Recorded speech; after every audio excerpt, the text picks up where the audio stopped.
گفتگو صدقہ خیرات کے بارے میں ہوگی کہ صدقہ کیا چیز ہے، اس کی اہمیت اور فضیلت کیا ہے، اور ہمیں کس کس طریقے سے صدقہ کرنا چاہیے۔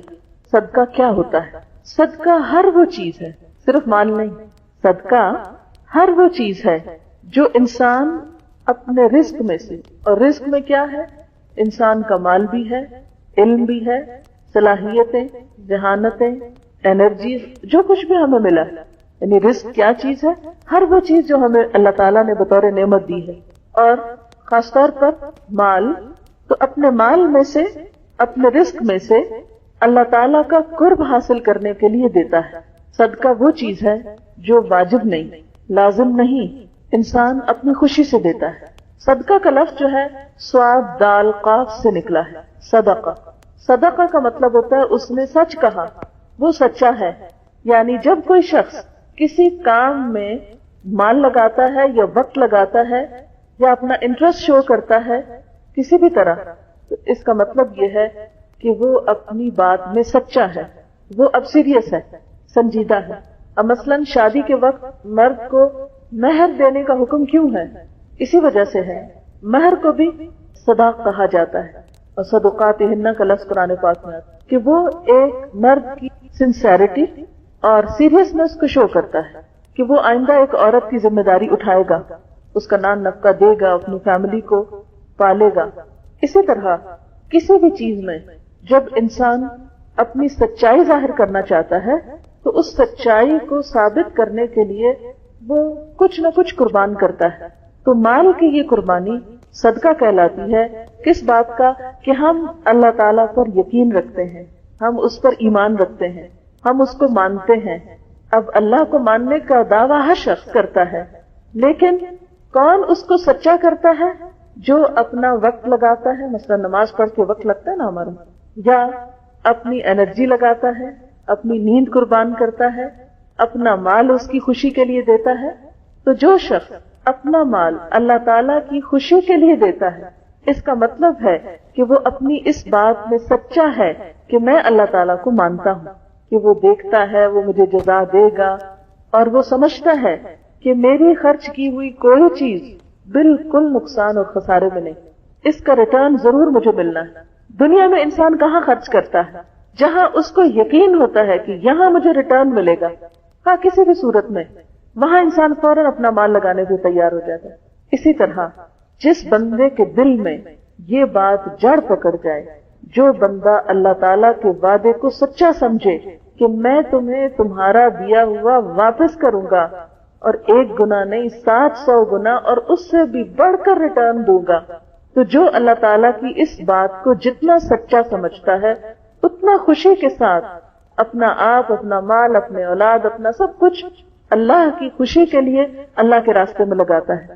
اور جو شخص شک میں ہوتا ہے اور جس کو یہ خوف ہوتا ہے کہ ہائے میرا مال چلا گیا تو پھر پتہ نہیں بنے گا کیا، ایسا شخص جو تذبذب میں ہے، جو شک میں ہے، جس کا ایمان کمزور ہے، وہ پھر صدقہ نہیں کر سکتا خوشی سے۔ کرتا بھی ہے تو صرف اس وقت جب کوئی مصیبت آتی ہے، اور اس کو کیا ہوتا ہے کہ صدقہ کر رہا تھا کہ یہ ہٹ جائے، بس اس کا صرف اتنا انٹرسٹ ہے کہ وہ وقتی مصیبتوں کو ہٹانا چاہتا ہے، لیکن اس کو وہ بڑا دن بھولا ہوا ہے جو بڑی آفت کا دن ہے، جس کا علاج اور جس کا مداوع ہمیں آج کرنا ہے، اس دنیا میں کر کے جانا ہے۔ کیونکہ اس دن اللہ تعالیٰ کیا فرماتے ہیں؟ یوم لا ينفع مال ولا بنون، اس دن تو نہ مال نے کام آنا نہ بیٹوں نے کام آنا۔ وہاں تو یہ کرنسی نہیں چلے گی مال اور بیٹے کی جو دنیا میں ہے، انسان کو فائدہ دیتی ہے۔ اسی طرح اللہ تعالیٰ ایک اور جگہ پر فرماتے ہیں تم اس سے پہلے اپنا مال خرچ کرو کہ تم پر وہ دن آ جائے کہ جس دن نہ دوستی کام آئے گی، نہ تجارت، نہ کوئی بدلہ، کوئی کسی کو فائدہ نہ پہنچائے گا۔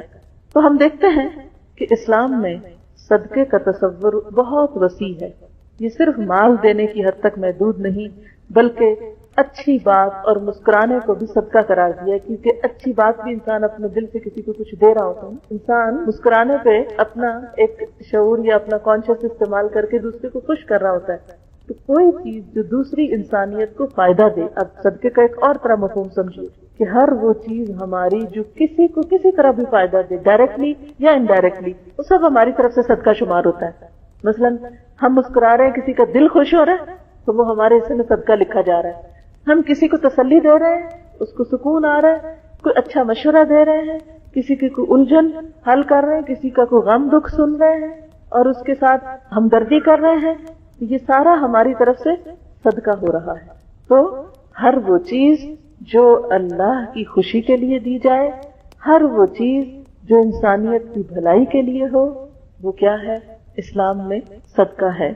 نبی صلی اللہ علیہ وسلم نے فرمایا ہر مسلمان کے لیے صدقہ دینا ضروری ہے۔ صحابہ نے عرض کیا یا رسول اللہ صلی اللہ علیہ وسلم، جس کے پاس مال نہ ہو وہ کیا کرے؟ کیونکہ لوگوں کے ذہن میں اس وقت بھی یہی تھا کہ صدقہ شاید صرف مال سے ہوتا ہے۔ جیسے آج بھی اگر آپ صدقے کا لفظ بولے نا تو آپ کے ذہن میں مال ہی آئے گا کہ شاید یہ مال کی بات ہو رہی ہے۔ آپ صلی اللہ علیہ وسلم نے فرمایا وہ ہاتھ سے محنت کرے، یعنی کوئی کام کرے، خود بھی فائدہ اٹھائے اور خیرات بھی کرے۔ صحابہ نے عرض کیا اگر یہ بھی نہ ہو سکے، یعنی اگر کوئی اسے کام ہی نہ ملے، وہ کر ہی نہ سکے، کوئی ہاتھ کی ہنر سے کچھ بھی نہ کما سکے، فرمایا اچھی بات پر عمل کرے، بری چیز سے پرہیز کرے، اس کے لیے یہ بھی صدقہ ہے۔ گویا نیکی کے کسی کام میں مصروف ہو جانا اور برائی کو چھوڑ دینا یہ بھی صدقہ ہے۔ صدقہ کیا کہ اس نے سچ کہا کہ میرا رب مجھے دیکھتا ہے اس لیے میں برا نہیں کروں گا۔ پھر اسی طرح کسی سے پرتپاش طریقے سے ملنا، کھلے چہرے کھلے دل کے ساتھ ملنا، یہ بھی صدقہ ہے۔ نبی صلی اللہ علیہ وسلم نے فرمایا لا تحتقرن من المعروف شیئا ولو ان تلقى اخاك بوجه طلق، تم اپنے کسی نیکی کو حقیر نہ سمجھو، چھوٹی سی نیکی کو بھی چھوٹا نہ سمجھو، خواہ اپنے بھائی سے کھلے چہرے سے ملنا ہی کیوں نہ ہو، یعنی کھلے دل کے ساتھ اور ویلکمنگ انداز میں۔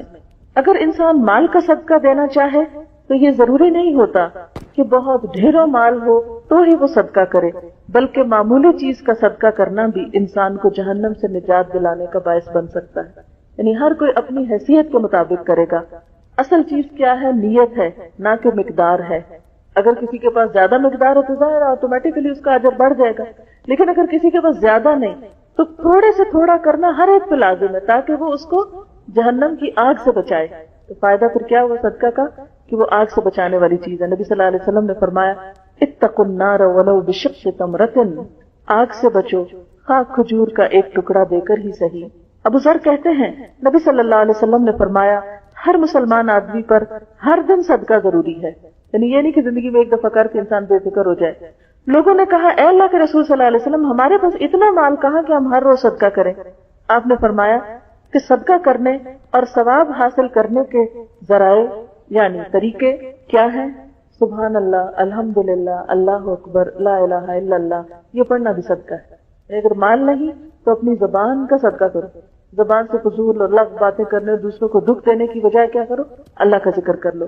دوسروں کو نیکی کی تلقین کرنا، کسی کو اچھی بات بتانا، گناہوں سے روکنا، راستوں سے کانٹے ہٹانا، کوئی بھی تکلیف دہ چیز ہٹانا، اگر کانٹا نہیں اور کوئی پتھر پڑا ہوا تو اس کو بھی ہٹانا، کسی بہرے آدمی کو زور سے بول کے بات سنانا، جو اونچا سنتا ہے اس کو اونچا سنانا، اندھے کی رہنمائی، یہ سب ثواب کے کام ہیں۔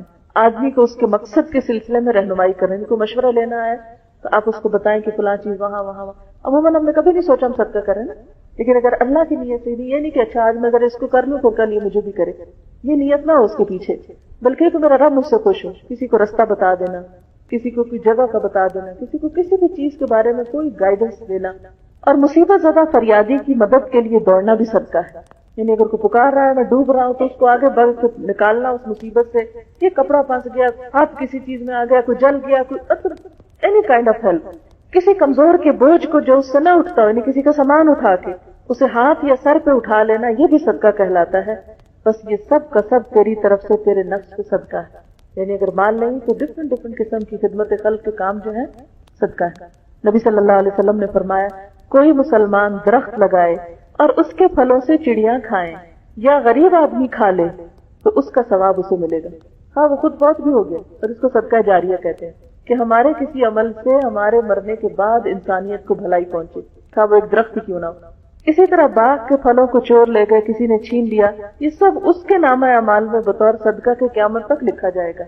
یعنی چاہے کوئی اچھا لے یا برا لے، کسی نے بھی فائدہ اٹھایا۔ حتیٰ کہ ایک حدیث میں آتا ہے کہ اگر کسی کھیت سے کوئی چڑیا چگ جاتی ہے تو بھی لگانے والے کے حصے میں وہ صدقہ لکھ لیا جاتا ہے، ورنہ تو انسان کا غم کے مارے برا حال ہو جاتا ہے، یہ لے گیا، وہ کر گیا، وہ کر گیا۔ نہیں، جو کچھ بھی آپ سے گیا کسی کا فائدہ ہو گیا، بھلا ہو گیا، بس اب آپ اس پر صبر کر کے اس کو اللہ کی رضا کی نیت سے بھول جائیں، اور اس سے انسان کے اپنے دل کو ایک سکون بھی آ جاتا ہے اور وہ چھوٹے چھوٹے غم اور دکھ اور پریشانیوں کے ساتھ ہلاک نہیں ہوتا رہتا. انسان کی جان بڑی قیمتی چیز ہے, چھوٹی چھوٹی چیزوں پہ سے گھلانا نہیں شروع کر دینا چاہیے. یہ بہت سے لوگوں کی عادت ہوتی ہے نا, قطرے قطرے کے نقصان کے اوپر ان کی ساتھ جان جاتی ہے, ساتھ کڑتے ہیں, ساتھ پریشان ہوتے ہیں, اور اس کا نتیجہ کیا تھا, اپنے آپ کو نقصان دے رہے ہوتے ہیں. اور ایک اچھی نیت کیا, ایک اچھی سوچ کیا, چلو کوئی نہیں, جو بھی لے گیا, کسی کا بھلائی تھی, مجھے نہیں ملا چلو کسی کو ملا, کسی کو تو گیا, بس یہ نیت کرنے کی دیر ہے. انسان اپنا غم بھی بھولے گا اور اس کے ساتھ ساتھ دوسرے کو بھی فائدہ پہنچ جائے گا, اور اس کے نام اعمال میں نیکی لکھ دی جائے گی. نبی صلی اللہ علیہ وسلم نے فرمایا, اللہ تعالیٰ نے فرمایا, اے ابن آدم انفق انفق علیک, اے آدم کے بچوں تم خرچ کرو, میں تم پہ خرچ کروں گا, تم دوسروں کو دو, میں تمہیں دوں گا. انسٹنٹ فائدہ دینے کا, کہ تم دینے والے بنو, دنیا میں بھی دوں گا. آپ صلی اللہ علیہ وسلم نے فرمایا, جس نے حلال کمائی سے ایک کھجور برابر بھی خیرات کی, اور اللہ تعالیٰ حلال کمائی ہی کی خیرات قبول کرتا ہے, تو اللہ تعالیٰ اسے اپنے دائیں ہاتھ سے لیتا ہے, اور خیرات کرنے والوں کے لیے اس خیر کو اس طرح بڑھاتا رہتا ہے جیسے تم میں سے کوئی اپنے بچھیرے کی پرورش کرتا ہے, یہاں تک کہ ایک لقمہ پہاڑ کے برابر ہو جاتا ہے. دنیا میں تو اگر آپ کہیں ایک لقمہ رکھ کے آئیں تو جائیں گے تو ایک ہی ملے گا آپ کو, وہ نہیں بڑھتا خود سے خود.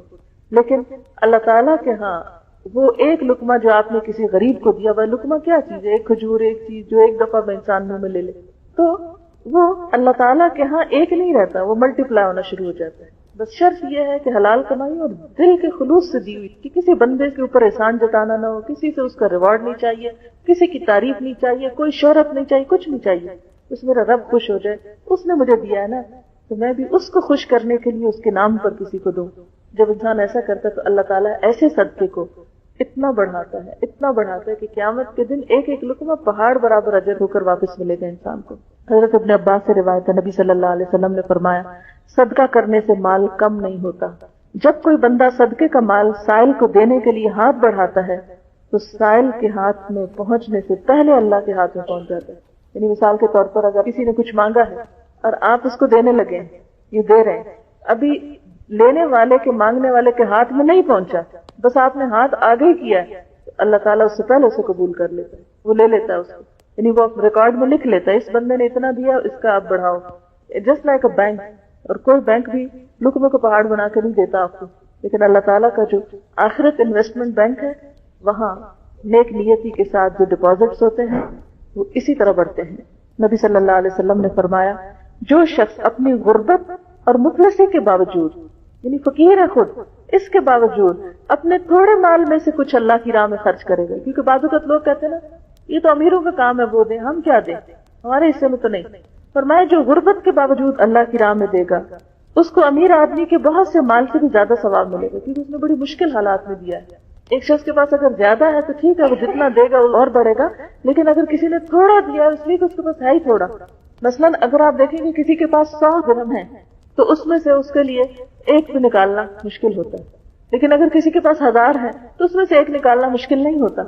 تو اب اگر 100 میں سے ایک کوئی نکالے گا تو اس کا اجر 1000 میں سے ایک نکالنے والے کے مقابلے میں بڑھ جائے گا, کیونکہ اللہ تعالیٰ کوانٹٹی نہیں دیکھتے, وہ کوالٹی دیکھتے ہیں, اور انسان کا حال یہ دیکھتے ہیں کہ اس نے کس مشکل سے نکالا ہے, اس کے پاس ہے ہی تھوڑا, اتنا ہی دے سکتا ہے. وہ جنگ تبوک کا واقعہ نا, کہ جب حضرت ابوبکر صدیق رضی اللہ تعالیٰ نے اپنے پورے گھر کا سامان لائے تھے, حضرت عمر اپنا آدھا سامان لائے تھے, لیکن ایک صحابی جو ساری رات یہودی کا کنواں چلاتے رہے اور ایک مٹھی کھجوریں ملی, وہ سویرے آئے اور وہ ایک مٹھی دے گئے. آپ صلی اللہ علیہ وسلم نے اس مال کو سارے مال کے اوپر رکھا اور کہا باقی سب ایک طرف اور یہ ایک مٹھی کھجوریں ایک طرف, کیونکہ اس نے بڑی مشقت سے کمائی. اس لیے جب انسان مشکل حالات میں بھی صدقہ کرتا ہے تو اللہ تعالیٰ کے نزدیک بہت زیادہ قدر پاتا ہے. اسی طرح انسان اگر دوسروں کی طرف سے صدقہ کرتا ہے تو دوسروں کو بھی ثواب ملتا ہے اور خود کو بھی ملتا ہے, اللہ تعالیٰ اس کا ثواب دگنا کر دیتے ہیں. مثلاً آپ صدقہ دے رہے ہیں, ساتھ نیت کر رہے ہیں, اللہ میری ماں کو بھی ثواب پہنچے, اللہ میرے والدین کو پہنچے, میرے سارے فوت شدہ رشتے داروں کو پہنچے, یا ایون زندہ کو بھی آپ کہہ سکتے ہیں, میرے بچوں کی طرف سے بھی دیتے ہیں, ان کو بھی مل جائے گا. اللہ کے خزانے بہت وسیع ہیں نا, وہ ہماری طرف تھوڑی ہے کہ گن گن کے دے, نہیں تم نے اتنا دیا تھا بس اس کو مل سکتا ہے, اس سے آگے نہیں, اب اتنے زیادہ اتنا نہیں میں دے سکتا. وہ تو زمین و آسمان کا بادشاہ ہے, اس کے لیے کچھ مشکل ہے. تو جب آپ دیتے ہیں دوسرے کی طرف سے تو اس کو بھی ملتا ہے. یا یہ کہ مال شوہر کا ہے اور اس نے آپ کو دے رکھا ہے کہ آپ بھی دیں, تو شوہر کو ملے گا, اور آپ کے ہاتھ سے جا رہا تو آپ کو بھی ملے گا اس کا اجر. آپ صلی اللہ علیہ وسلم نے فرمایا کسی کے مال سے مالک کی اجازت سے دوسرا شخص اپنے ہاتھ سے صدقہ کرے تو اسے بھی مالک کے برابر ثواب ملے گا اور مالک کے ثواب میں کوئی کمی نہ ہوگی. مثلاً آپ اپنی کسی بہن کے گھر میں ہیں یا بھائی کے گھر میں ہیں یا پیرنٹس کے گھر میں ہیں, کوئی فقیر آ جاتا ہے, اب آپ نے اٹھا کے فقیر کے ہاتھ میں دیا تو جتنا مالک کو ثواب ملا آپ کے ہاتھ کے دینے کی وجہ سے اتنا ہی آپ کو بھی ساتھ مل گیا. اسی لیے قرآن پاک میں آتا ہے من یشفع شفاعۃ حسنۃ یکن لہ نصیب منہا, جس نے کسی کی اچھی سفارش کی, اچھے کام کے لیے کسی کو کہا, اس کو بھی اس میں سے حصہ ملے گا, اس کو بھی ساتھ ہی اتنا اجر مل جائے گا. اسی لیے حضور صلی اللہ علیہ وسلم کا ایک بڑا دلچسپ طریقہ تھا. آپ مجلس میں جیسے بیٹھے ہوتے تھے, سیکھ سکھا رہے ہوتے تھے, تو کوئی اگر آتا تھا آپ سے کچھ اپنی حاجت لے کے کچھ مانگنے کے لیے, تو آپ صلی اللہ علیہ وسلم صحابہ سے کہتے تھے تم اس کی سفارش کرو, پھر اللہ نے جو دلوانا ہوگا مجھ سے میں دوں گا, تم سفارش کرو. کیوں؟ تاکہ تم محروم نہ رہ جاؤ, تمہیں بھی اجر مل جائے, تمہیں یہ کہنے کا اجر مل جائے گا کہ اللہ کے رسول صلی اللہ علیہ وسلم اس کو فلاں چیز دے دے. اس سے آپ صلی اللہ علیہ وسلم کا ایک اور اتنا پیارا طریقہ سامنے آتا ہے کہ آپ سب کو ساتھ لے کے چلتے ہیں. ورنہ آپ یہ بھی تو کر سکتے تھے ٹھیک ہے مجھ سے مانگا میں دے رہا ہوں بس ختم. نہیں, صحابہ پاس بیٹھے ان کو کہا اچھا تم بھی کہو, ان کو نیکی کمانے کا چانس دیتے ہیں. اسی لیے آپ کو وَكَانَ بِالْمُؤْمِنِينَ رحیم کہا گیا نا کہ آپ مومنوں پہ بہت مہربان تھے, ان کو نیکی کمانے کے موقع دیتے تھے. یہ بھی کسی کی مہربانی ہوتی ہے کہ وہ ہمارا دھیان کرائے اس چیز کی طرف کہ دیکھو یہ کر لو. بعض اوقات کیا ہوتا ہے ہم کچھ کرنے لگتے ہیں تو لوگ کہتے ہیں نہیں کوئی ضرورت نہیں کرنے, الٹا ہمیں کٹ ڈاؤن کرتے ہیں, وہ کام نہیں کرنے دیتے. اور عام طور پر صدقہ خیرات میں کوئی نہ کوئی بیچ میں آ کے رکاوٹ بنتے ہیں. آپ مشورہ کریں نا شوہر سے, آپ مشورہ کریں بھائی سے, وہ کہیں کہ تم پاگل ہو گئی, نہیں کرنے دیتے. حالانکہ ایک دوسرے کو نیکی کے کاموں پہ انکریج کرنا چاہیے. ہاں یہ الگ بات ہے کہ ہر چیز ایک لمٹ کے اندر ہونی چاہیے. حضرت ابو ذر سے روایت ہے کہ میں نبی صلی اللہ علیہ وسلم کے ساتھ مدینے کی سنگریزے یعنی ہارڈ زمین پہ چل رہا تھا, بہت پہاڑ ہمارے سامنے آ گیا. آپ نے فرمایا ابو ذر, میں نے کہا لبیک یا رسول اللہ صلی اللہ علیہ وسلم. آپ نے ارشاد فرمایا مجھے یہ بات پسند نہیں کہ میرے پاس احد پہاڑ کے برابر سونا ہو, پھر مجھ پہ 3 دن ایسے گزرے کہ ان میں سے 1 دینار میرے پاس موجود. اتنا بڑا دل تھا. اگر مجھے احد جتنا سونا مل جائے تو میں 3 دن سے پہلے اسے اللہ کے راستے میں دے دوں. ہاں صرف اتنا جسے میں قرض کی ادائیگی کے لیے سنبھال کر رکھ لوں, بچاؤں گا تو صرف قرضہ ادا کرنے کے لیے, مگر میں اسے اللہ کے بندوں میں اس طرح اور اس طرح اور اس طرح تقسیم کروں, یعنی خوب خوب دوں. اپنے دائیں اپنے بائیں اپنے پیچھے کی طرف آپ نے اشارہ فرمایا. پھر آپ آگے چلے, پھر فرمایا زیادہ مال و دولت والے وہی قیامت کے دن بہت کم ہوں گے یعنی اجر و ثواب میں, مگر وہ لوگ جو مال کو اس طرح اور اس طرح اپنے دائیں اپنے بائیں اور اپنے پیچھے خرچ کریں, اور ایسے لوگ بہت کم ہیں. یعنی قیامت کے دن ان کا اجر و ثواب نہیں ہوگا الا یہ کہ وہ دنیا میں اس سے نیکی کما لیں. میں ایک مندر کو بھی تو انہوں نے ہمیں ایکسپلین کیا کہ یہ مندر بنا کیسے نا. میں زیادہ انٹرسٹڈ تھی کہ وہ مجھے اپنے ریچولز کے بارے میں بتائیں, وہ انٹرسٹڈ تھے کہ ہم مندر کے بارے میں بتائیں پہلے. تو میں نے کہا کہ ٹھیک ہے آپ بتائیں. وہ بالکل انٹرسٹ سے انہوں نے شروع کیا کہ کس طرح یہ بنا. پتھر کا بتایا سارا کہ سارا راجستھان سے آیا ہے کیونکہ وہاں کا پتھر کارونگ کے لیے بہت اچھا ہے, سب وہاں سے امپورٹ کیا گیا. پھر ہم اندر آئے تو بتایا کہ یہ جو ساری اندر کی کارونگ ہے دنیا کا سب سے بڑا مندر ہے جس کی اندر جو ہے یہ سب لکڑی لگی ہوئی ہے نا, اور لکڑی بھی گنڈا کی مہاگنی. اور پھر بتایا کہ یہ ساری لکڑی ممباسا پورٹ سے گجرات میں ایکسپورٹ ہوئی, پہلے وہاں بھیجی گئی, اور وہاں پر 250 پیپل نے اس کے اوپر کام کیا دن رات, اور 1 سال میں اس کو تیار کیا. پھر جگسا پیسز کی طرح وہ سارا کچھ یہاں لائے اور اس کو سارے کو یہاں جوڑا گیا.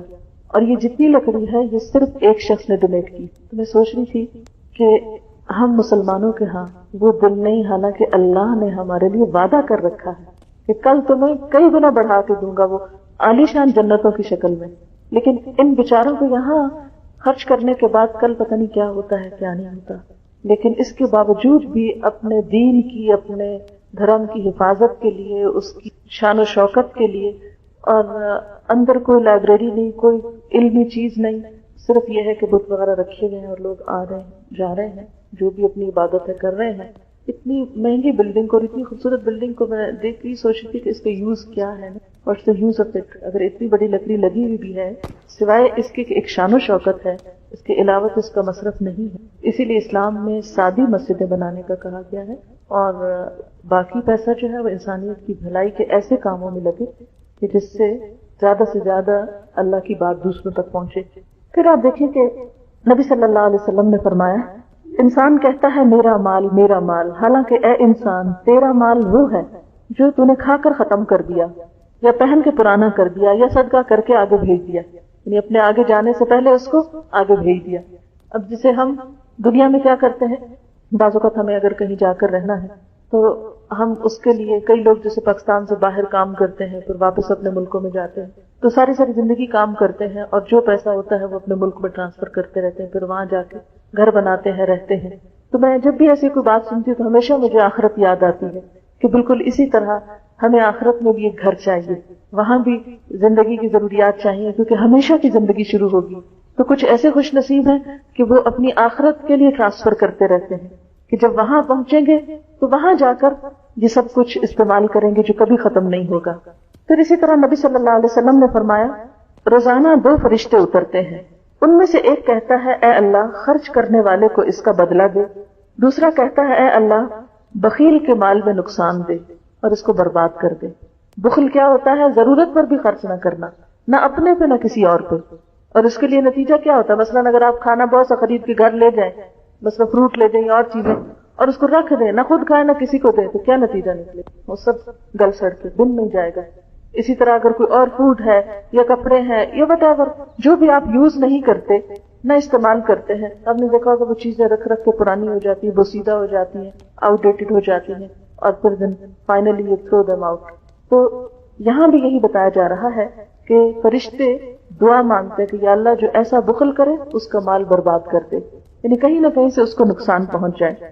اب یہ کہ صدقے کی قسمیں کیا ہے؟ صدقے کی 2 بڑی قسمیں ہیں، ایک ظاہر کر کے دینا اور ایک چھپا کے دینا۔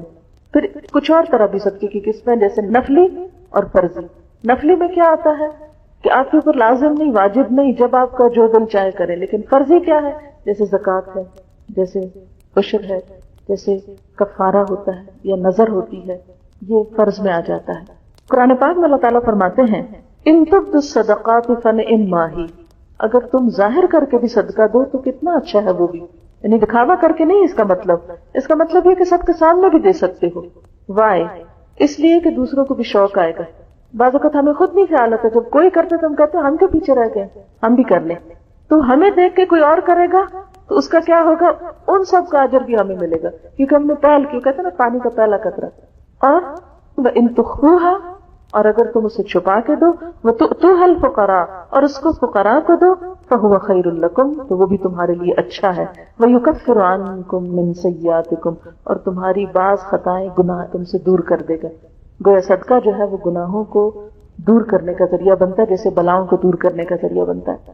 اچھا، دوسری آیت میں پتہ چلتا ہے الذین ينفقون اموالهم باللیل والنہار سرا وعلانیۃ فلہم اجرہم عند ربہم ولا خوف علیہم ولا ہم یحزنون، جو لوگ دن اور رات کھلے اور چھپے اپنے مال خرچ کرتے ہیں تو ان کے لیے ان کے رب کے پاس اجر ہے، ان پر نہ کوئی خوف ہوگا نہ وہ غمگین ہوں گے۔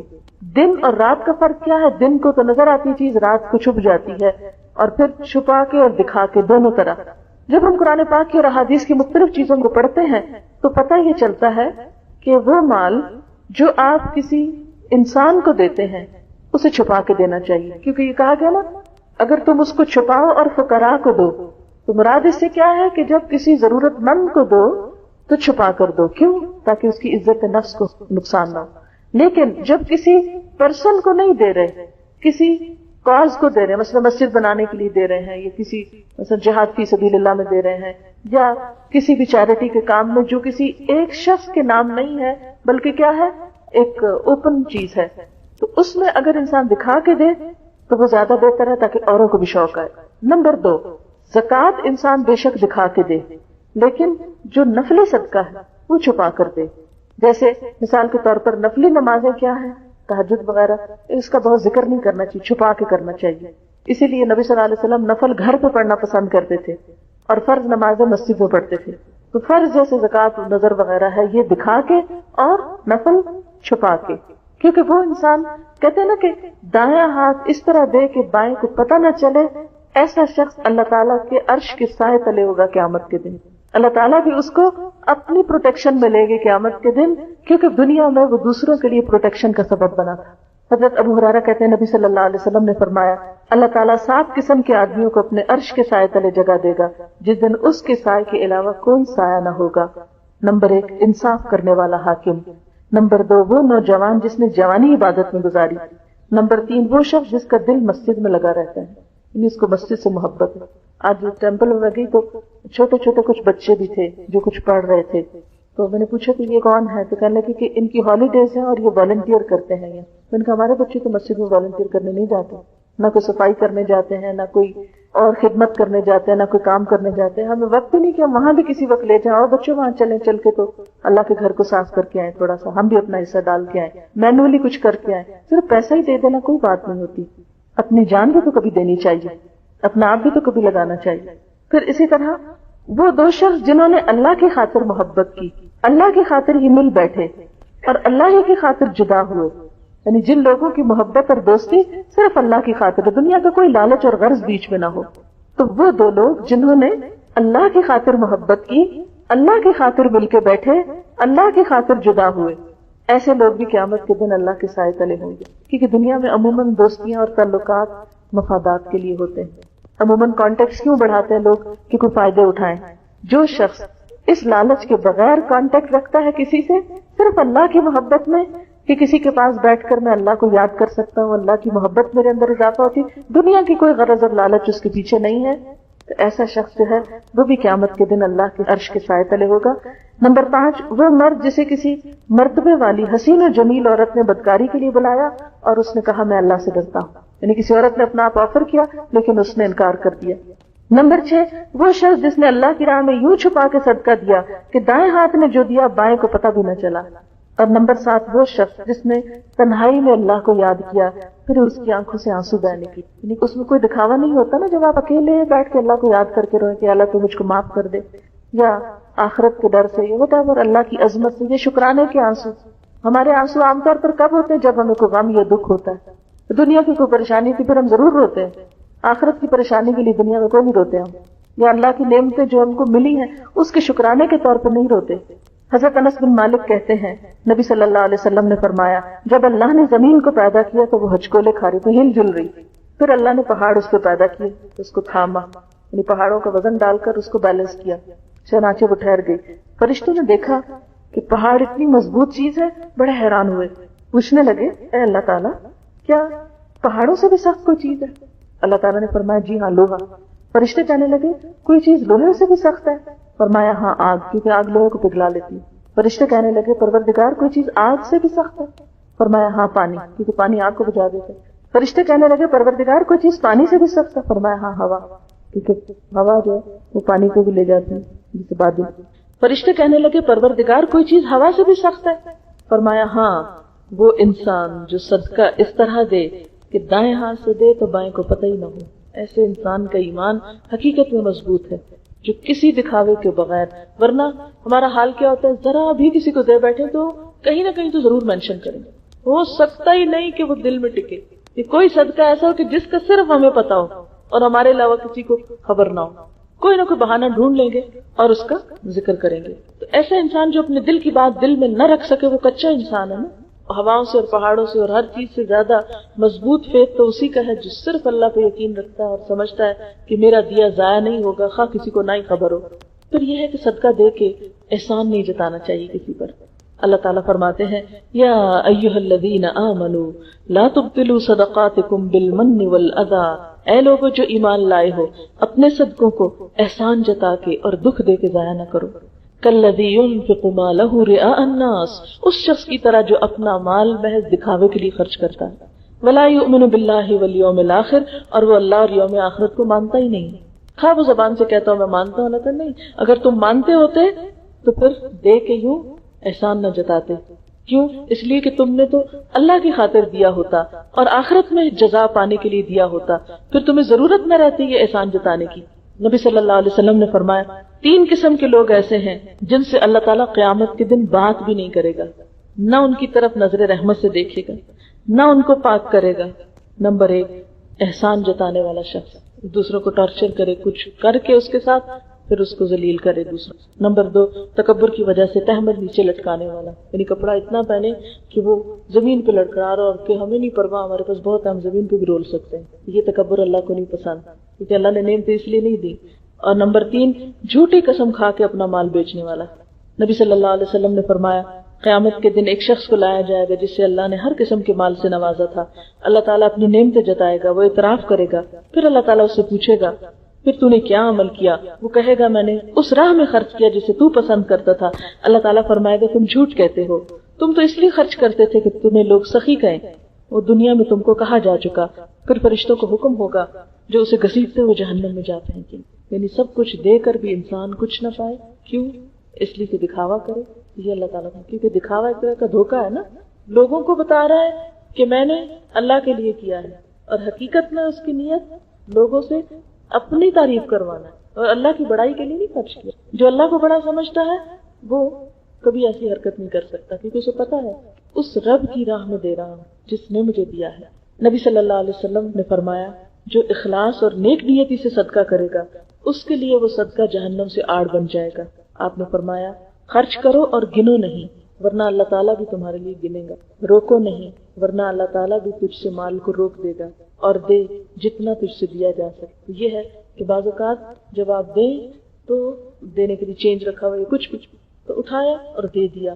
ہر وہ گن گن کے چھوٹا چھوٹا چیز ایسا نہیں کرنا چاہیے, کیونکہ اللہ تعالیٰ کو یہ چیز پسند کہ میں نے تو بے حساب نعمتیں دی ہے, میرے راستے میں دینے لگا تو گننا شروع ہوتا ہے کتنا دے رہا ہوں. اور بعض اوقات انسان گنتا کیوں ہے؟ تاکہ بتا سکے. تو جس کو اللہ کو دینا ہے اس کو گننے کی ضرورت نہیں ہے. نبی صلی اللہ علیہ وسلم نے فرمایا اخلاص سے صدقہ کرنے والا عرش الہی کے سائے میں ہوگا. پھر یہ کہ صدقہ خیرات کرنے والوں کو فقر و فاقہ کا خوف نہ ہوگا. اللہ تعالیٰ فرماتے ہیں الشیطان یعدکم الفقر ویأمرکم بالفحشاء واللہ یعدکم مغفرۃ منہ وفضلا واللہ واسع علیم. شیطان تمہیں مفلسی سے ڈراتا ہے, وہ تمہیں بے حیائی کا حکم دیتا ہے, جبکہ اللہ تعالیٰ تمہیں اپنے فضل اور مغفرت کی امید دلاتا ہے, اور اللہ بڑی وسعت والا اور جاننے والا ہے. نبی صلی اللہ علیہ وسلم حضرت بلال کے پاس آئے, ان کے پاس کھجوروں کا ڈھیر تھا. آپ نے پوچھا بلال یہ کیا ہے؟ عرض کیا یہ ایک چیز ہے جس کو میں نے کل کے لیے جمع کیا. آپ نے فرمایا کیا تو اس سے نہیں ڈرتا کہ دوزخ کی آگ قیامت کے دن اس کا بخار بنے؟ بلال اس کو خرچ کرو اور عرش عظیم کے مالک سے افلاس اور فقر کا خوف نہ کرو. قرآن پاک میں اللہ تعالیٰ فرماتے ان ربی یبسط الرزق لمن یشاء من عبادہ ویقدر له وما انفقتم من شیء فهو یخلفه وهو خیر الرازقین. اللہ جس کے لیے رزق چاہتا ہے خوب وسیع کر دیتا ہے, بڑھا دیتا ہے, زیادہ سے زیادہ اس کو ملٹیپلائی کر دیتا ہے, اور جس کے لیے چاہتا ہے تنگ کر دیتا ہے. ان نون ریزن سے برکت اٹھتی جاتی ہے, انسان خوف میں مبتلا ہو جاتا ہے.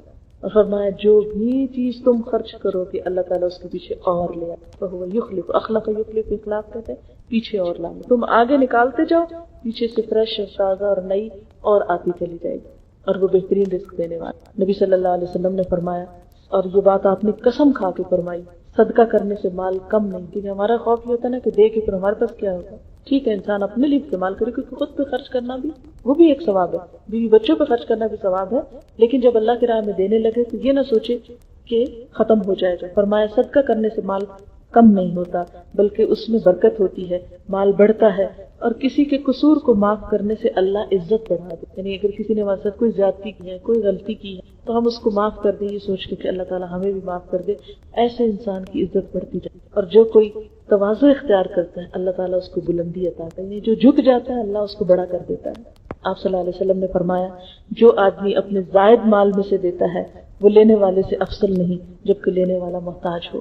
نبی صلی اللہ علیہ وسلم نے فرمایا ایسے لوگوں کی طرف دیکھو جو تم سے کم تر ہوں, ان کی طرف مت دیکھو جو مال و دولت میں تم سے بڑھ کر ہوں. اس طرح زیادہ لائق ہے کہ تم اللہ کی ان نعمتوں کی ناقدری نہ کرو جو اس کی طرف سے تم پر آئے. کیونکہ انسان اگر اپنے سے بڑوں کو دیکھتا رہے گا تو دل میں حسرت اور غم اور افسوس آئے گا کہ ہمارے پاس کیوں نہیں, اور اس طرح جو ہے اس کے بارے میں بھول جائے گا, پھر شکر نہیں ادا کر سکے. اب یہ ہے کہ صدقہ خیرات کس کس چیز کا ہونا چاہیے. قرآن پاک میں اللہ تعالیٰ فرماتے ہیں کہ جو کچھ تم نے کمایا ہے, جو تم نے زمین سے نکالا ہے, اس میں سے اچھی چیزیں اللہ کی راہ میں خرچ کرو, اور کوئی ردی چیز دینے کا ارادہ مت کرو.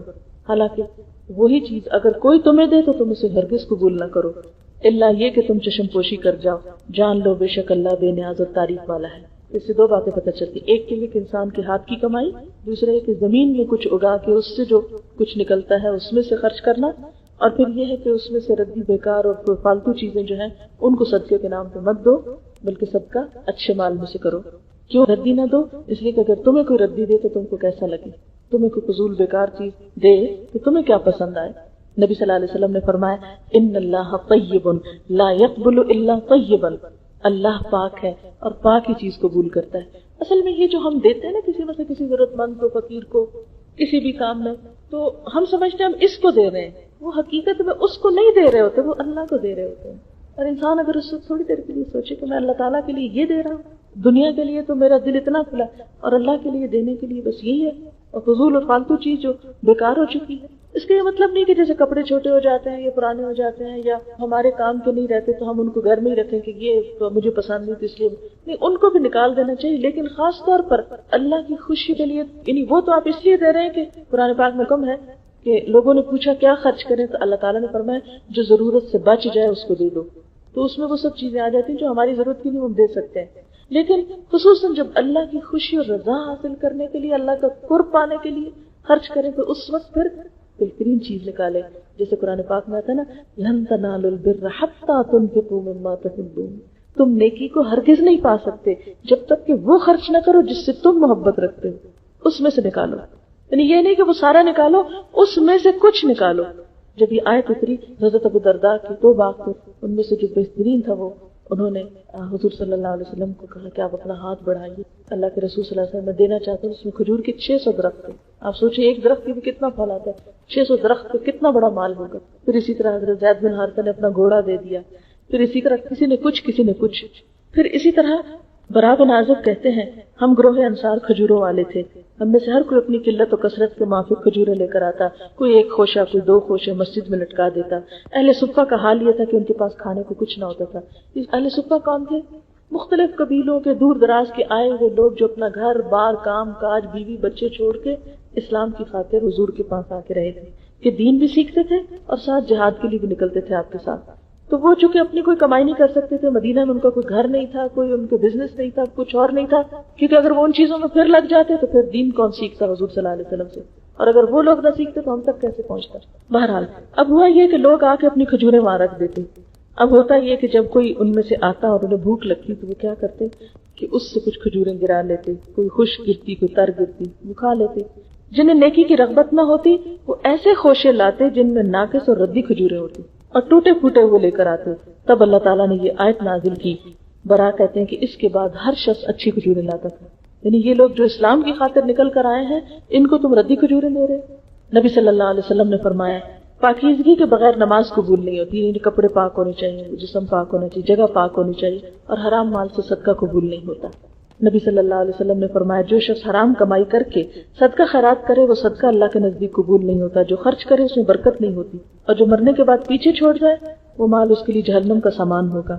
اللہ تعالیٰ گناہ کو حرام سے نہیں مٹاتا، البتہ برائی کو بھلائی سے صاف کرتا ہے۔ ناپاک کو ناپاک نہیں مٹاتا، جیسے نا کہ گندا فرش اور اوپر آپ کیچڑ والا پانی پھینک دے تو اس سے تو صفائی نہیں ہوگی۔ سفیان ثوری کا قول ہے جو شخص اللہ کی راہ میں حرام مال خرچ کرے اس کی مثال ایسی ہے جیسے کوئی ناپاک کپڑے کو پیشاب سے صاف کرے، اس سے تو نہیں دھلتا۔ حضرت عبداللہ بن مسعود کہتے ہیں آپ صلی اللہ علیہ وسلم نے فرمایا حسد صرف دو باتوں میں جائز ہے، ایک تو اس شخص کے بارے میں جسے اللہ نے دولت دی ہو اور وہ اس دولت کو حق کے راستے میں خرچ کرنے پر قدرت رکھتا ہو، اور ایک اس کے بارے میں جسے اللہ نے علم و حکمت سے نوازا ہو، وہ اس کے ذریعے فیصلے کرتا ہو اور اس کی تعلیم دیتا ہو۔ نبی صلی اللہ علیہ وسلم نے فرمایا بہترین صدقہ وہ ہے جو بے پرواہی کے ساتھ دیا جائے۔ بے پرواہی کے ساتھ یہ کہ انسان اسے دیکھ کے پھر کسی غم میں نہ مبتلا ہو جائے، کیونکہ خاص اوقات انسان دینے کے بعد پھر کیا ہوتا ہے، پھر پریشان ہوتا ہے میں نے کیوں دیا، نہ دیتا تو اب میرے کام۔ تو اللہ تعالیٰ بھی آزماتا ہے نا، بعض اوقات دینے والے کو کسی اور مشکل میں ڈال دیتا ہے، پھر وہ کہ اب یہ کیا کرتا ہے، اپنے دینے پہ تو ریگریٹس نہیں، اور شروع کر اس سے جس کا نفقہ تجھ پہ واجب ہے، یعنی ایک شوہر کو جیسے مال کمانے والا گھر میں تو اس کو کیا حکم ہے، پہلے بچوں کو دو پھر باہر دیں۔ نبی صلی اللہ علیہ وسلم نے فرمایا اے ابن آدم اگر تو زائدہ ضرورت مال اللہ کی راہ میں خرچ کرے گا تو تیرے لیے بہتر ہوگا، اور اگر تو اسے روکے گا تو تیرے لیے برا ہوگا، اور بقدر کفاف مال پر تو ملامت کے لائق نہیں، ابتدا ان لوگوں سے کر جن کے اخراجات زندگی کا تو ذمہ دار ہے۔ آپ نے فرمایا اے امت محمد کے لوگوں صلی اللہ علیہ وسلم قسم اس ذات کی جس نے مجھے دین حق دے کے بھیجا، اللہ اس شخص کا صدقہ قبول نہیں کرے گا جس کے کچھ رشتہ دار ہوں جو اس کی صلہ رحمی کے محتاج ہوں اور وہ ان کو دینے کی بجائے اوروں کو دے۔ تو پہلے ترتیب کیا ہے، اپنی ذات پہ خرچ کرو، بچوں پہ کرو، گھر کے افراد پہ کرو، رشتہ داروں پہ کرو، پھر اس کے نبی صلی اللہ علیہ وسلم نے فرمایا دشمنی رکھنے والے رشتہ دار کو صدقہ دینا سب سے افضل ہے، یعنی کیونکہ ایک تو اس کی دشمنی کم ہوگی، یعنی بعض اوقات ایسا ہوتا ہے نا رشتے داروں میں بہت باتیں بناتے ہیں، خاص طور پر اگر اللہ نے آپ کو دیا اور ان کے پاس نہ ہو تو وہ حسد کی وجہ سے بعض اوقات اور غصے کی وجہ سے وہ کسی نہ کسی طرح وہ کچھ نہ کچھ بولتے رہتے ہیں. ایسے میں انسان کہتے ہیں ان کو تو بالکل نہیں ہوگا جو میرے ساتھ ایسا کر رہے ہیں. تو اللہ کے رسول صلی اللہ علیہ وسلم فرماتے ہیں سب سے زیادہ ثواب ہی ان کو دینے کا ہے. ایک تو اس سے ان کا منہ بند ہوگا، اور دوسرا یہ کہ اللہ تعالیٰ ہماری طرف سے قبول کرے گا کہ جس نے ہمیں دکھ دیا ہم اسے خوشی دے رہے ہیں. اور پھر یہ اللہ ہی کے لیے دے سکتا نا انسان، ورنہ دنیا کی خاطر تو جہاں سے کچھ ملے نا وہاں انسان دے کیسے. اسی طرح صلی اللہ علیہ وسلم نے فرمایا اجر و ثواب کے لحاظ سے بڑا ہوا دینار وہ ہے جو آدمی اپنے بال بچوں پہ اور زیر کفالت لوگوں پہ خرچ کرتا ہے، اور وہ دینار بھی جو مجاہد اپنے گھوڑے پہ صرف کرتا ہے اور اس پر سوار ہو کر جہاد کرتا ہے، اور وہ دینار جو انسان اپنے مجاہد ساتھیوں پہ خرچ کرتا ہے. یعنی ایک شخص دین کے لیے نکلا ہے اور اپنی سواری لے کر نکلا ہے، یا یہ کہ اس کے ساتھ اور نکلے ہیں تو وہ اپنے پہ بھی خرچ کر رہا ہے اور ان پہ بھی خرچ کر رہا ہے. اس میں مجھے عبداللہ بن مبارک کا واقعہ یاد آ رہا ہے. انہوں نے اپنے سال کو 3 حصوں میں بانٹا ہوا تھا. بہت مجھے ان کی زندگی آئیڈیل لگتی ہے. وہ کیا کرتے تھے کہ 4 مہینے بزنس کرتے، اگلے 4 مہینے جو ہوتے تھے وہ تعلیم دیتے تھے، اور جتنے طالب علم آتے تھے ان کو اپنے ہاتھ سے خرچ کرتے تھے، خود سے خرچ کرتے، اور پھر اگلے 4 مہینے یا حج کے لیے نکلتے یا جہاد کے لیے نکلتے تھے. اچھا لوگوں کو کہتے کس کس نے حج پہ چلنا ہے، اپنے پیسے جمع کراؤ. سب پیسے جمع کرا، پھر کیا کرتے ان کو سنبھال کے رکھ دیتے اور اپنے پاس سے خرچ کرتے. جب لوگ حج کر کے آ جاتے پھر کہتے یہ لوگ اپنا اپنا تحفہ واپس. اس طرح تو اللہ تعالیٰ ان کی 4 مہینوں کی کمائی میں اتنی برکت ڈالتا کہ وہ بیک وقت تعلیم بھی دیتے تھے اور نیکی کے کام کے لیے، جہاد کے لیے، اس کے لیے بھی نکلتے تھے، اور صدقہ خیرات بھی خوب کرتے تھے. ٹائم مینجمنٹ ہے نا کہ آپ اپنے ٹائم کو مینج کر لیں. کچھ ٹائم اپنے لیے نکالیں، کچھ ٹائم تبلیغ کے لیے نکالیں، کچھ ٹائم آپ کسی اور نیکی کے، حج عمرے جو بھی، ہر ایک کا اپنا اپنا ہر دور کی ضرورت فرق ہے. تو اس طرح انسان دنیا بھی کماتا ہے اور آخرت بھی کماتا ہے. لیکن ہماری مشکل یہ کہ ہم نے پورے کا پورا سال دنیا کے لیے رکھا، آخرت کے لیے اپنا ٹائم نہیں نکالتے. میں جب گلاسگو یونیورسٹی میں PhD کر رہی تھی تو میں اسی طرح حجاب میں ہوتی تھی، تو یہ جو مشرقی قسم کے لوگ تھے تو وہ ضرور ہیلو ہائی کرتے تھے. 1-2 کا تو بہت زیادہ آنا جانا تھا ہمارے پاس. تو وہ یونیورسٹی میں کام کرتی تھی لڑکی، تو اس نے بتایا کہ میں اب جا رہی ہوں، شاید ایجپٹ جا رہی تھی. کہنے لگی کہ میں نے اتنا کام کر لیا ہے اور اتنے پیسے میں نے کما لیے ہیں، اب اتنا عرصہ میں تبلیغ کے لیے لگاؤں گی اور یہ پیسے میں وہاں خرچ کروں گی. تو میں دیکھ کے حیران ہوگی ان لوگوں کے جذبے دیکھیں. ٹروتھ کسی اور کے پاس ہے اور تبلیغ کوئی اور کر رہا ہے. اب ایک لڑکی ہے، ایک عورت ہے، کام کر رہی ہے، کام کر کے پیسے کما رہی ہے اور اپنا ٹکٹ بنا رہی ہے اور پھر جائے گی اور پھر وہاں پر لگائے گی اور اپنا مشن پورا کرے گی.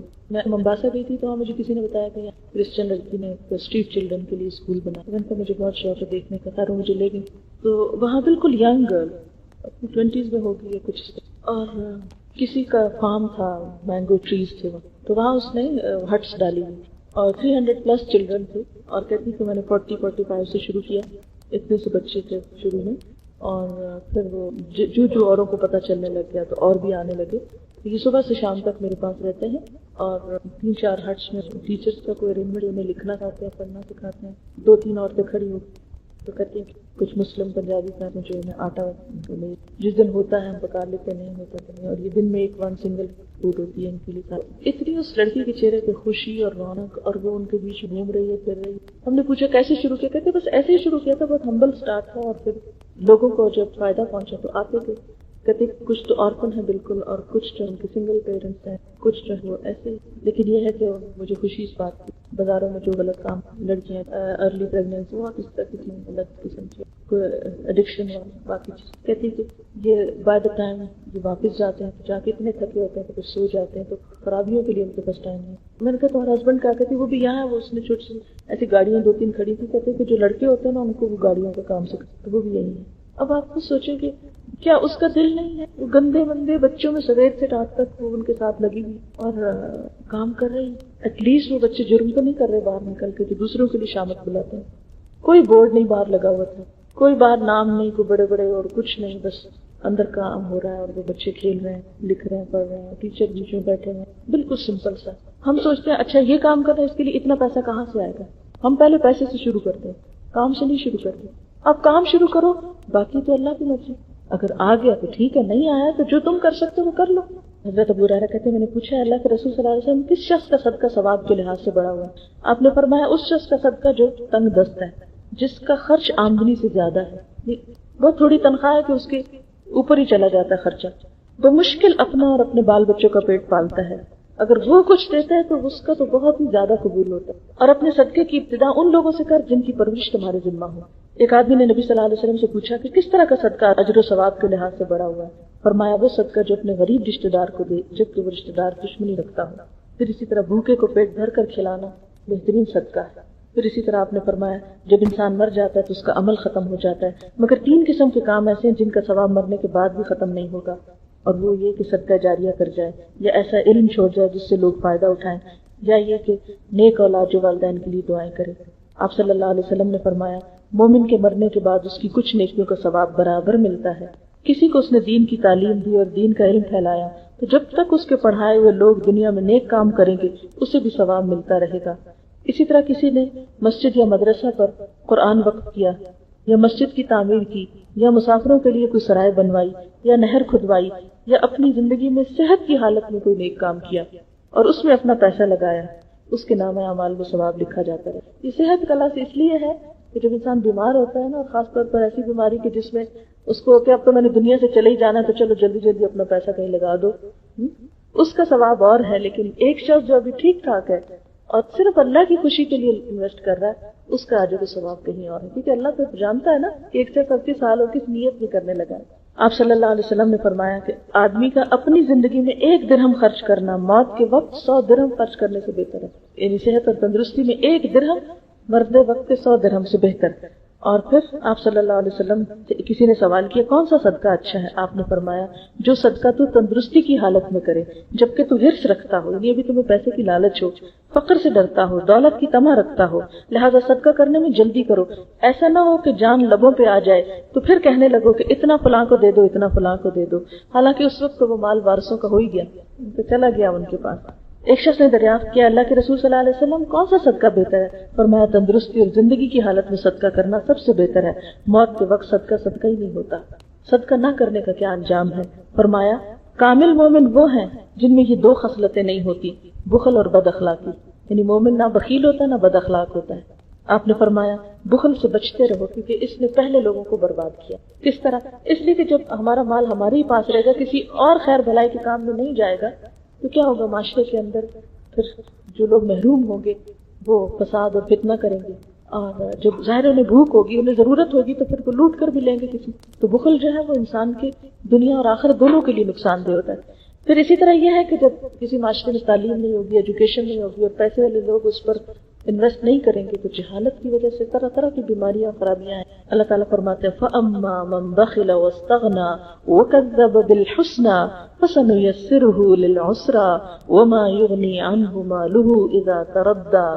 لیکن جس نے دینے سے بخل کیا اور پرواہ نہ کی اور اچھی بات کو جھٹلا دیا تو ہم اس کو تکلیف کی چیز کے لیے سامان دیں، یعنی اس کو مشکل طرف لے جائیں گے، اور جب وہ مرے گا تو اس کا مال اس کے کام نہ آئے گا. فرمایا قرآن پاک میں ہے جو لوگ سونا چاندی جمع کرتے اور اللہ کی راہ میں خرچ نہیں کرتے انہیں دردناک عذاب کی خبر دے دیجیے جس دن اس کو جہنم کی آگ میں گرم کر کے سونے چاندی کو ان کی پیشانیوں، پہلوں اور پیٹھوں کو داغا جائے گا.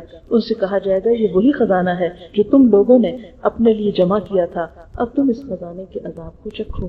آپ صلی اللہ علیہ وسلم نے فرمایا مال گنجا سانپ بن کر اپنے مالک کا پیچھا کرے گا یہاں تک کہ اس کو پکڑ کر اس کا ہاتھ چبائے گا، اس کے گلے میں لٹک جائے گا، اس کی باچھیں چیرتا ہوا کہے گا انا مالو کا انا کنزو کا، میں تیرا مال ہوں، میں تیرا خزانہ. یعنی وہ مال جس میں سے صدقہ خیرات نہیں ہوتا، یہ اس کی طرف اشارہ ہے. دنیا میں کیا فائدہ ہوتا ہے صدقے کا؟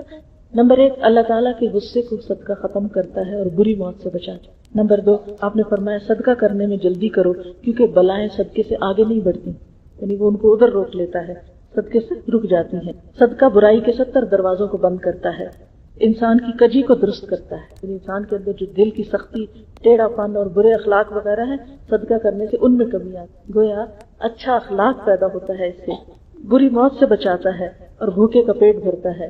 فرمایا جو کسی مسلمان کو کپڑا پہنائے گا تو جب تک اس کے بدن پر ایک دھجی بھی ہوگی یہ پہنانے والا اللہ کی حفاظت میں رہے گا. پھر دنیا میں ایک اور فائدہ ہے. ایک حدیث میں آتا ہے، صحیح مسلم کی حدیث ہے، اٹس ویری امیزنگ اسٹوری، کہ ایک آدمی میدان میں جا رہا تھا کہ اچانک اس نے گھرے ہوئے بادلوں میں سے کسی کو یہ کہتے سنا، یعنی بادل سے آواز آئی اے بادل فلاں شخص کے باغ کو جا کے سیراب کر. تو وہ بادل ایک طرف کو گیا اور ایک سیاہ مٹی والی پہاڑی زمین میں اس نے اپنا سارا پانی دے دی، وہاں ساری بارش ہو گئی. وہاں ایک نالا تھا، اس نے سارا پانی اپنے اندر سمیٹا اور بہہ نکلا، تو یہ مسافر پانی کے ساتھ ساتھ چلا، آگے چل کر دیکھتا کہ ایک آدمی اپنے باغ میں کھڑا بیلچے سے پانی کا رخ موڑ رہا ہے تاکہ اپنے درختوں کو سینچے۔ باغ والے سے اس مسافر نے پوچھا، اللہ کے بندے تیرا کیا نام ہے؟ اس نے وہی نام بتایا جو بادلوں میں اس نے سنا تھا۔ باغ والے نے اس سے پوچھا، تم نے میرا نام کیوں پوچھا؟ مسافر نے کہا، میں نے گھرے ہوئے بادلوں میں سے کسی کو یہ کہتے سنا، جا فلاں شخص کے باغ کو سیراب کر، تو بتا تو اپنے باغ میں ایسا کون سا عمل کرتا ہے جس کی وجہ سے اللہ کی یہ رحمت تم پہ ہے؟ باغ والے نے کہا، جب یہ بات تو مجھے پوچھ بیٹھے ہو اور تمہیں پتا چل گیا تو میں بتاتا ہوں، ورنہ میں نے کبھی یہ بات کسی کو بتائی نہیں۔ اس باغ سے مجھے جو کچھ حاصل ہوتا ہے اس کے 3 حصے کرتا ہوں، 1/3 اللہ کے نام پہ دیتا ہوں، 1/3 میں اور میرے بچے کھاتے ہیں، اور 1/3 اسی باغ میں دوبارہ لگا دیتا ہوں۔ تو اللہ تعالیٰ کو اس کی یہ تقسیم جو تھی اور اعتدال، یہ خود بھی استعمال کر رہا ہے، دوسروں کو بھی دے رہا ہے، اور انویسٹ آئندہ باغ کو بڑھانے کے لیے بھی کر رہا ہے۔ تو زندگی میں عموماً یہ ہوتا ہے نا کہ جب آپ بزنس کرتے ہیں تو سارا انویسٹ نہیں کر سکتے دوبارہ اس کو، ٹھیک ہے بزنس بڑھائیں اپنا، لیکن اس کے ساتھ ساتھ خود پہ اور بچوں پہ بھی خرچ کریں اور اللہ کی راہ میں بھی دیں۔ آخرت میں کیا فائدہ؟ قیامت کے دن حساب کتاب ختم ہونے تک صدقہ کرنے والا اپنے صدقے کے سائے میں رہے گا، امبریلا بن جائے گا۔ اس دن بہت دھوپ ہے نا، بہت گرمی ہے، لیکن جس نے صدقہ کیا ہوگا اس کے ساتھ ساتھ سایہ چلے گا۔ آپ صلی اللہ علیہ وسلم نے فرمایا، صدقہ کیا کرو، صدقہ تم کو دوزخ سے بچائے گا۔ اب کیا خرچ کریں؟ طیب اور پاکیزہ اور حلال۔ کیا نہ کریں؟ ردی اور بیکار اور حرام۔ کیوں کریں؟ دل کی پاکیزگی کے لیے، اللہ کی رضا کے لیے، نفس کی ثابت قدمی کے لیے۔ کس پر کریں؟ والدین پر، رشتہ داروں پر، مسافروں پر، یتیموں پر، مسکینوں پر، سوالیوں پر۔ کب کریں؟ دن رات میں، اپنی زندگی میں، جوانی میں، صحت اور فراغت میں، اور ایسے کاموں میں جو مرنے کے بعد بھی صدقہ جاریہ بنے۔ کیسے کریں؟ اعلانیہ بھی کریں، چھپا کے بھی کریں۔ اگر مال خرچ نہ کر سکیں، مال ہے نہیں تو کیا کریں؟ کسی سے اچھی بات کریں، مسکرایا کریں، ذکر اور اذکار کیا کریں، دوسروں کی خدمت کیا کریں۔ کیا خرچ کرنے سے مال کم ہوتا ہے؟ کئی گنا لوٹا کے واپس ملتا ہے، اضعاف و مضاعف کا لفظ آتا ہے۔ خرچ کرنے کا فائدہ کیا ہے؟ نمبر 1 اللہ تعالیٰ کی بخشش ملتی، اللہ کا فضل آتا ہے، برائیاں دور ہوتی، خوف اور غم سے نجات ہوئی، بری موت سے صدقہ بچاتا ہے۔ خرچ کیا ہوا ضائع بھی ہو جاتا ہے، جی ہاں، احسان جتا کے، اذیت دے کے، دکھاوا کر کے۔ قبولیت کب ہوتی ہے صدقے کی؟ اخلاص سے، اچھی نیت سے، احسان نہ جتا کے، ریاکاری سے بچ کے، اذیت نہ دے کے۔ ہم اللہ کی راہ میں خرچ کیوں نہیں کرتے؟ شیطان ہمیں فقر و فاقہ سے ڈراتا ہے، برے کاموں کو پرکشش بنا کر دکھاتا ہے، ان میں خرچ کرنے کی طرف لے، کیونکہ جب مال اچھے میں نہیں استعمال ہوگا تو وہ کہیں تو ہوگا، پھر وہ بری چیزوں کی طرف لگ جاتا ہے۔ یہ وجہ کہ آج ہم دیکھتے ہیں کہ مسلمانوں کا مال زیادہ سے زیادہ اسراف میں، دکھاوے میں، نمائش، نمود اور فالتو فضول چیزوں میں پہنچ جاتا ہے، لیکن انسانیت کی بھلائی کے حقیقی کاموں کے لیے مشکل ہو جاتی ہے۔ اور پھر آپ دیکھیں کہ ہم کہاں کہاں خرچ کرتے ہیں۔ اگر ہم اپنی لسٹ بنائیں تو کپڑوں کے ہونے کے باوجود مزید کپڑے خریدتے ہیں، جوتے، زیورات، ایکسیسریز اور چیز۔ پھر اسی طرح کہاں شوق سے کرتے ہیں، مثلاً اپنی خوبصورتی کے لیے میک اپ وغیرہ، اس میں ہزاروں روپے بھی ہم پارلر میں لگائیں تو وہ مشکل نہیں لگتا۔ پھر اسی طرح یہ ہے آرائشی سامان پہ بہت خرچ کریں، اینٹیکس پہ خرچ کریں، اور زیادہ سے زیادہ ایسی چیزوں پر جو ہمیں دنیاوی اعتبار سے مرتبہ اور مقام۔ پھر اسی طرح دکھاوے، یعنی بعض اوقات ایک چیز ہوتی ہے، ہم دکھاوے کے لیے نئے ماڈل کی کار لے لیتے ہیں کہ دوسروں کو ہم امپریس کر سکیں۔ پھر یہ ہے کہ اللہ تعالیٰ ہم سے کیا چاہتے ہیں کہ ہم کہاں خرچ کریں۔ وہ چاہتے ہیں کہ اللہ کے بندوں پر بھی خرچ کریں اور اللہ کے دین کے راستے میں بھی خرچ کریں، تاکہ اللہ تعالیٰ قیامت کے دن تمہیں کئی گنا لوٹائے۔